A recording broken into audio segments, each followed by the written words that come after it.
Hello दोस्तों, कैसे हैं आप सब। दिशा पब्लिकेशन के यूट्यूब चैनल में आप सभी का स्वागत है। तो चलिए दोस्तों, इंडियन पॉलिटी के कुछ एमसीक्यूज से हम शुरुआत करते हैं।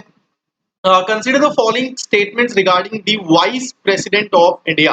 ठीक है, सो वाइस प्रेसिडेंट ऑफ इंडिया से रिलेटेड आपके सामने यहाँ पे तीन स्टेटमेंट्स हैं। पहला, the vice president is elected by N electoral college consisting of all the elected members only of the both houses of parliament.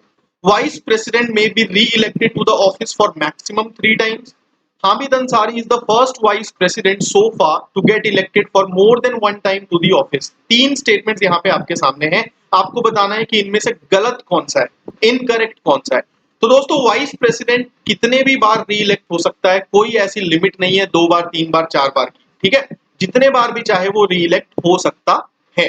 So second statement तो यहाँ पे फॉल्स है। रही बात कि क्या हामिद अंसारी एकमात्र ऐसे वाइस प्रेसिडेंट है या फिर वो पहले वाइस प्रेसिडेंट हैं जो एक बार से ज्यादा इलेक्ट हुए, तो ऐसा नहीं है। हमारे देश के पहले उपराष्ट्रपति, ठीक है, सर्वपल्ली राधाकृष्णन जी, जिनके याद में हम टीचर्स डे भी मनाते हैं, जिनके सम्मान में वो भी 2 बार इलेक्ट हुए थे। ठीक है, and the vice president is elected by N electoral college, जिसमें कि दोनों हाउसेस के सारे मेंबर्स नहीं होते, सिर्फ इलेक्टेड मेंबर्स होते हैं। ये बोलना भी यहाँ पे गलत होगा, क्योंकि वाइस प्रेसिडेंट के इलेक्शन में दोनों हाउसेस के नॉमिनेटेड और इलेक्टेड दोनों सदस्य पार्टिसिपेट करते हैं। तो तीनों स्टेटमेंट्स इनकरेक्ट हैं। इस क्वेश्चन का आंसर होगा दोस्तों D, that is 1, 2 and 3।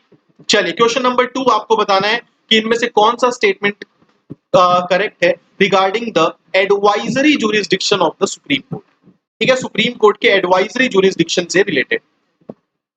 The Supreme Court is bound to tender its opinion on any matter referred to it by the President. क्या सुप्रीम कोर्ट, अगर प्रेसिडेंट कोई भी मैटर सुप्रीम कोर्ट को रेफर करते हैं, तो क्या सुप्रीम कोर्ट को मतलब ओपिनियन देना कंपलसरी है? हर मैटर में ऐसा नहीं होता दोस्तों। ठीक है, 2 कैटेगरीज होती हैं। एक कैटेगरी में बाइंडिंग होता है, दूसरे कैटेगरी में बाइंडिंग नहीं होता। The opinion expressed by the supreme court is a judicial pronouncement. तो ये स्टेटमेंट भी यहाँ पे फॉल्स है, क्योंकि सुप्रीम कोर्ट जो भी ओपिनियन देता है वो एडवाइजरी होती है, जरूरी नहीं है कि उसको माना जाए। तो वो कोई जुडिशियल प्रोनाउंसमेंट नहीं होती। करेक्ट आंसर होगा इसका D, that is none. So the opinion expressed by the Supreme Court is only advisory. The Constitution under Article 143 authorizes the President to seek the opinion of the Supreme Court in 2 categories.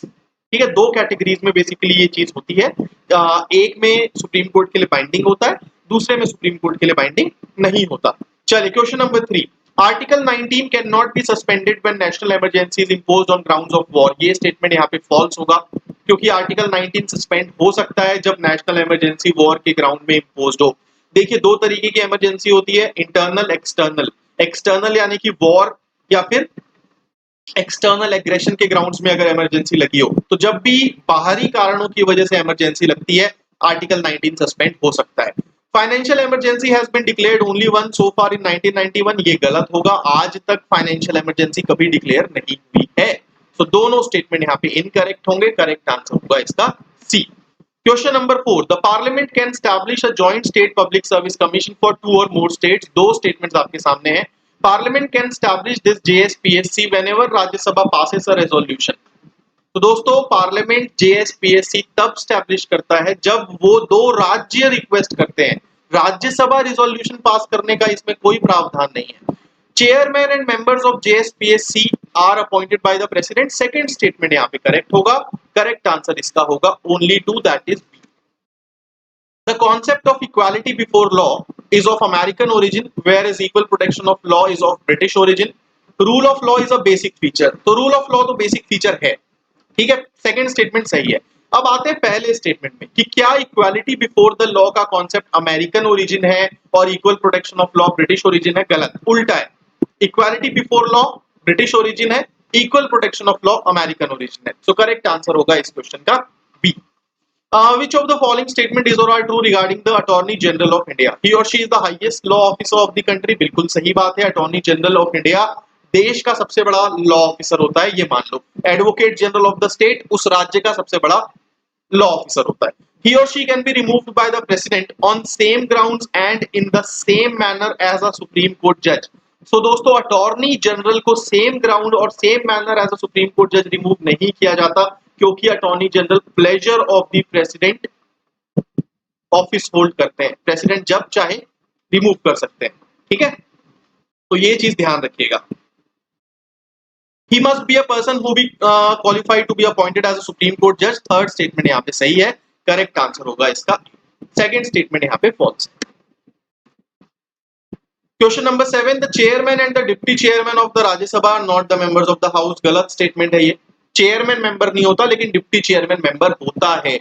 While the nominated members of the two House of Parliament have no voting right, they have the right to vote in the impeachment of the president। Second statement यहाँ पे अगर हम देखें, nominated members president के election में vote नहीं करते, लेकिन इंपीचमेंट में पार्टिसिपेट करते हैं। बिल्कुल सही है, ठीक है, करेक्ट आंसर होगा इसका बी, दैट इज ओनली 2। तो ये सारी चीजें, ये टेक्निकलिटीज आप ध्यान रखिएगा कि डिप्टी चेयरमैन जो है वो मेंबर होता है, चेयरमैन मेंबर नहीं होता and all. Originally the 8th schedule consist of 12 languages. गलत स्टेटमेंट है। हमारे 8th शेड्यूल में ओरिजिनली 14 भाषाएं थी। कोंकणी लैंग्वेज को ऐड किया गया था 21st अमेंडमेंट से। ये स्टेटमेंट भी यहाँ पे फॉल्स है, क्योंकि कोंकणी लैंग्वेज को 71st अमेंडमेंट से ऐड किया गया था 1992 में। तो ये ध्यान रखिएगा दोस्तों कि हमारी 8th शेड्यूल में 14 भाषाएं थी, आज 22 भाषाएं हैं। कौन कौन से अमेंडमेंट से कौन कौन सी भाषाओं को ऐड किया गया, याद रखना।